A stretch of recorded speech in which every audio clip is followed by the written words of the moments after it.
Hello, I'm Casey Peluso from Parkinson Foundation, Western Pennsylvania, and I'm joined by my colleague Lauren O'Neill.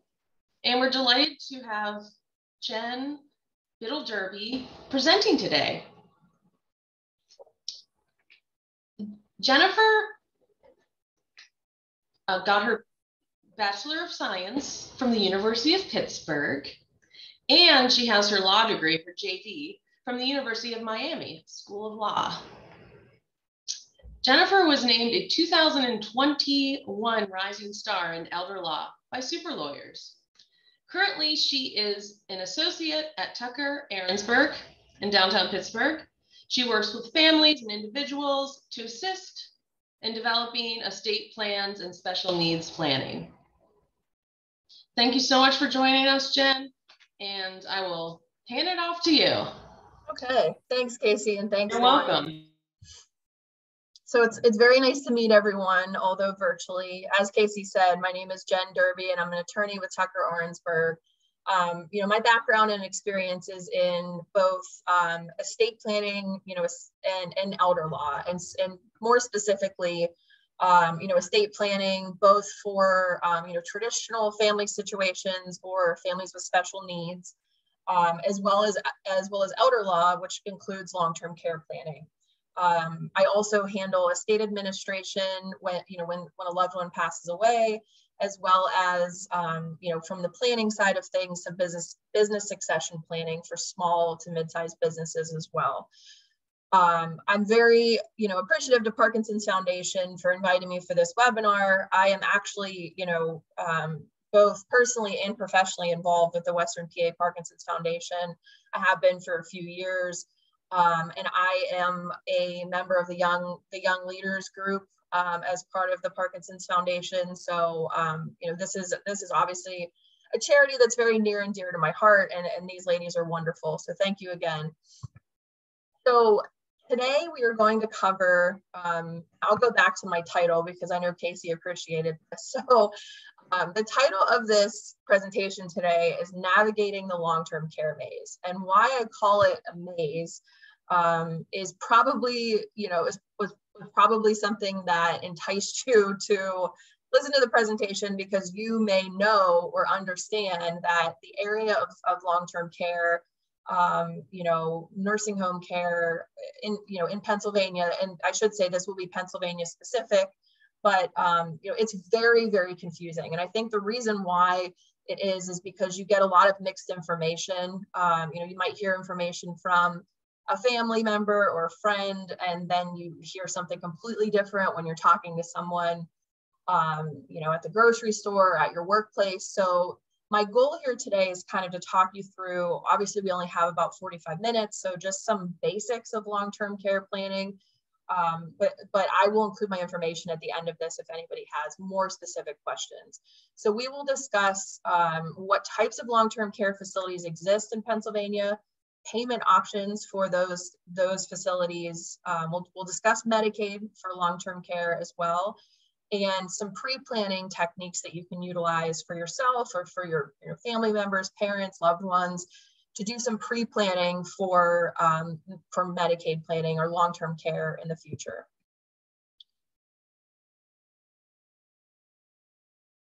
So first of all, I think it's helpful to understand what types of facilities and long-term care options exist in Pennsylvania, because I think often part of the confusion comes from these terms being used interchangeably, but these types of facilities are actually very different. So we'll start with independent living. And so there are a lot of independent living facilities, specifically, in Western PA. There are a ton of them in Allegheny County. And what these are basically are senior living arrangements where, your loved one can live in an apartment setting, whether they're, in a single room or with a roommate, if they choose to do that. And independent living is really just kind of providing community living. It's not so, and the most important thing here is it's really not providing any sources of care for your loved one. Now, there are some facilities where, there's staff members will come and check in on their residents on a daily basis. If they're not making it to dinner, a few days in a row, they're going to go and check on them just to make sure they're okay.